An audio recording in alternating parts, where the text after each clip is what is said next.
षष्ठी विभक्ति में आज हम पढ़ेंगे पुल्लिंग एकवचन, पुल्लिंग बहुवचन, फिर नेक्स्ट टर्न पर स्त्रीलिंग एकवचन, स्त्रीलिंग बहुवचन। षष्ठी विभक्ति के संबंध में एक बात मैं बता देना चाहता हूँ कि षष्ठी विभक्ति में जब तक कर्ता का सीधा संबंध किसी से न हो, कर्ता और क्रिया का संबंध आपस में नहीं बैठ पाता। जैसे मैंने यहाँ लिखा है रामः पठति, तो ये बात हजम होती है कि राम पठति यानी राम पढ़ता है, परंतु राम की जो षष्ठी विभक्ति होती है वो होती है रामस्य। परंतु अगर मैं यहाँ लिख देता हूँ कि रामस्य पठति, तो यहाँ की जगह कर्ता और क्रिया दोनों में संबंध नहीं हो पा रहा। जैसे यहाँ कर्ता और क्रिया में संबंध हो रहा है, समझना इस बात को बहुत अच्छे से, ताकि षष्ठी विभक्ति पुख्ता रूप से आप लोगों को आ जाए। अब इस राम का किसी से संबंध हो जाएगा। अगर मैं बोलता हूँ रामस्य पुत्रः पठति, तो ये वाक्य पूर्ण वाक्य हो जाएगा और ये संबंध स्थापित हो गया राम में और पुत्र में।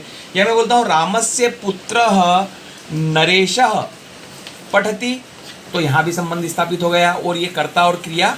अब यहाँ की जगह राम नहीं पढ़ रहा है, राम का पुत्र नरेश पढ़ रहा है, यहाँ सीधा राम पढ़ रहा था। अब अगर आपको ये दर्शाना है कि राम पढ़ रहा है तो फिर आपको राम को पुत्र बनाना पड़ेगा किसी का। दशरथस्य पुत्र रामः पठति, राम नरेशस्य पुत्र रामः पठति। इस प्रकार से राम को आपको हाईलाइट करना होगा, तब उसका और क्रिया का संबंध स्थापित हो सकेगा। तो ये बात आप क्लियर कर रहे हैं कि जब भी षष्ठी विभक्ति होती है, षष्ठी विभक्ति में जब तक हम संबंध स्थापित नहीं करते हैं, कर्ता का सीधा संबंध क्रिया से नहीं होता है। आइए आगे देखिए, मैंने यहाँ लिखा है गणेशः शिवः पुत्र, रामः भरतः अग्रजः, लक्ष्मणः रामः अनुजः, एकलव्यः द्रोणः शिष्यः, वसुदेवः कृष्णः जनकः, दिल्ली नगरम भारत राजधानी। अब इनमें संबंध कैसा स्थापित होंगे देखिए।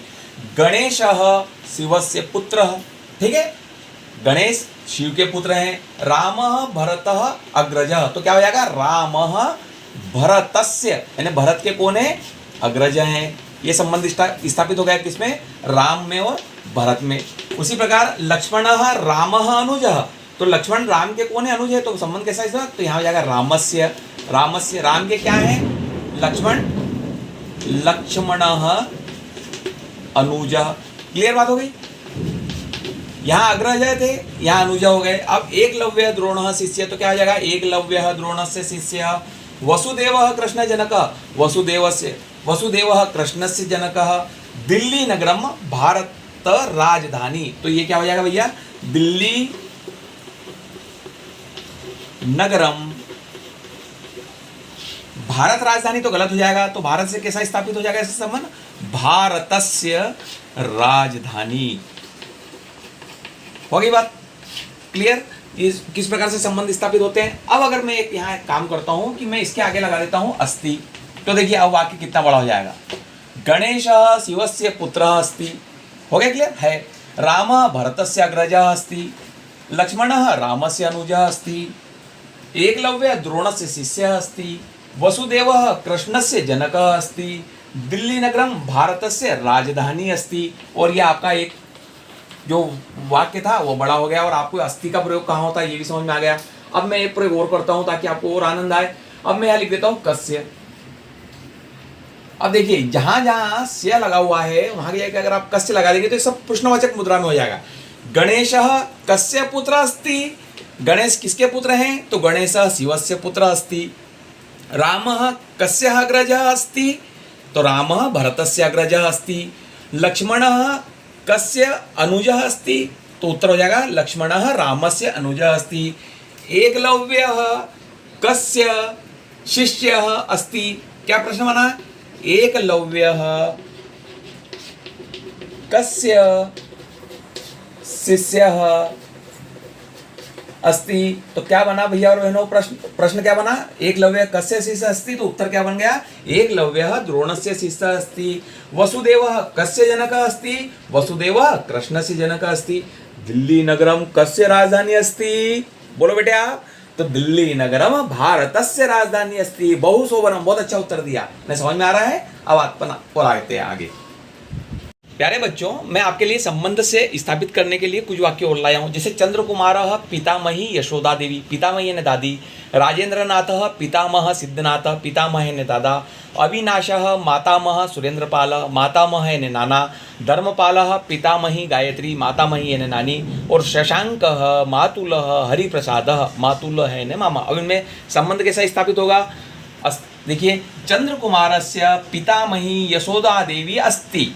अभी अपन ने पढ़ा ना अस्ति, चंद्र कुमार की दादी यशोदा देवी हैं। परंतु अगर बोला चंद्र कुमारस्य पितामही यशोदा देवी आसीत, इन्हें उनका आज श्राद्ध है। अभी दादा दादी के श्राद्ध चल रहे हैं ना। अरे हंसो भाई, ये क्लास में टेंशन में नहीं बैठना है अपने को। कहने का अभिप्राय ये कि जो व्यक्ति दिवंगत हो जाता है, वो यशोदा देवी दिवंगत हो या सिद्धनाथ दिवंगत हो, वो पुल्लिंग दिवंगत हो कि स्त्रीलिंग दिवंगत हो, आसित ही आएगा और अस्थि ही आएगा, यहाँ चेंज नहीं होगा। सिर्फ वो वचन में चेंज होता है, अस्थि का संति हो जाता है, आसित का असम हो जाता है। तो राजेंद्र नाथस्य पितामह सिद्धनाथ अस्ति, अगर श्राद्ध है तो आसित। ठीक है। अब देखिए, अविनाशः मातामह सुरेंद्रपालः, तो यहाँ अविनाश का क्या हो जाएगा? अविनाशस्य। अविनाशस्य क्या हो जाएगा? अविनाशस्य मातामह सुरेंद्रपालः, यहाँ हो जाएगा धर्मपालः। धर्मपालस्य मातामही गायत्री। शशांक है तो शशांक का क्या हो जाएगा? शशांकस्य मातुलः हरिप्रसाद। इन्हें बात समझ आ गई? चंद्रकुमारस्य, राजेंद्रनाथस्य, अविनाशस्य, धर्मपालस्य, शशांकस्य, इन सब में षष्ठी विभक्ति है। अब हम इसको भी प्रश्नवाचक में कैसा बदलेंगे? कस्य पितामही यशोदा देवी अस्ति या कस्य पितामही यशोदा देवी आसीत, तो चंद्रकुमारस्य पितामही यशोदा देवी अस्ति। कस्य पितामह सिद्धनाथ अस्ति, राजेंद्रनाथस्य पितामह सिद्धनाथ अस्ति। कस्य मातामह सुरेंद्रपालः आसीत, तो अविनाशस्य मातामह सुरेंद्रपालः आसीत। कस्य मातामही गायत्री, धर्मपालस्य मातामही गायत्री। कस्य मातुलः हरिप्रसादः, शशांकः मातुलः हरिप्रसादः। क्लियर? अब आगे, अब हम सर्वनाम का अभ्यास करते हैं षष्ठी विभक्ति में। जैसे कि एषः पास का बोध कराता है और सह दूर का बोध कराता है। तो क्या होगा? एषः नरेशः भवनम, एषः नरेशस्य भवनम। एषः गायकः, एतस्य नाम कुमार गंधर्वः। यह गायक है, इसका नाम क्या है? कुमार गंधर्व है। एषः अधिकारी, एतस्य पदः न्यायाधीशः। अब नपुंसकलिंग में भी जो षष्ठी विभक्ति होती है उसका कैसा प्रयोग होगा? एतत् मंदिरम, एतत् कृष्णस्य मंदिरम।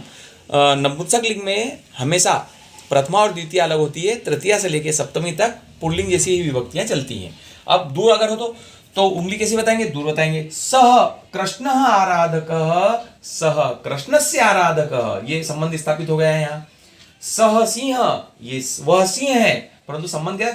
तस्य गर्जनम भयंकरम, उसकी गर्जना के साथ उसका संबंध जोड़ दिया। तस्य गर्जनम भयंकरम। सह दुर्योधन जनकः, तो सह दुर्योधनस्य जनकः। सह आरक्षकः, वह आरक्षक है। तस्य धर्म अनुशासनम, कस्य धर्म अनुशासनम? आरक्षकस्य धर्म अनुशासनम। इस प्रकार से इसका प्रयोग भी हो जाएगा। और अगर हम यहाँ शब्द अस्थि लगा देते हैं तो वही वाक्यों की संरचना जो होती है स्वतः बड़ी हो जाएगी। एषः नरस्य भवनम, एषः नरेशस्य भवनम अस्ति, एतस्य नाम कुमार गंधर्व अस्ति, एतस्य पदः न्यायाधीश अस्ति, एतत् कृष्णस्य मंदिरम अस्ति। दूर है तो क्या हो जाएगा? सह कृष्णस्य आराधकः अस्ति, तस्य गर्जनम भयंकरम। सह सिंह, सह दुर्योधनस्य जनकः अस्ति, तस्य धर्म अनुशासनम। सह आरक्षकः। प्यारे छात्र छात्राओं, अगले सेशन में युष्मत् त्वम, अस्मत् अहम और पुल्लिंग षष्ठी बहुवचन के साथ हम पुनः मिलेंगे। आप लोगों ने मुझे इतना समय दिया। आप आपकी पुस्तक में से नए नए उदाहरण छांटकर षष्ठी विभक्ति पर अपना एकाधिकार करेंगे और मेरा जो उद्देश्य है वो पूर्ण होगा। अगर आपको इस विषय में किसी भी प्रकार की समस्या हो तो मैं आपके पास फ़ोन पर, मोबाइल पर और स्कूल में सदा उपलब्ध रहूँगा। आप सभी को नमो नमः।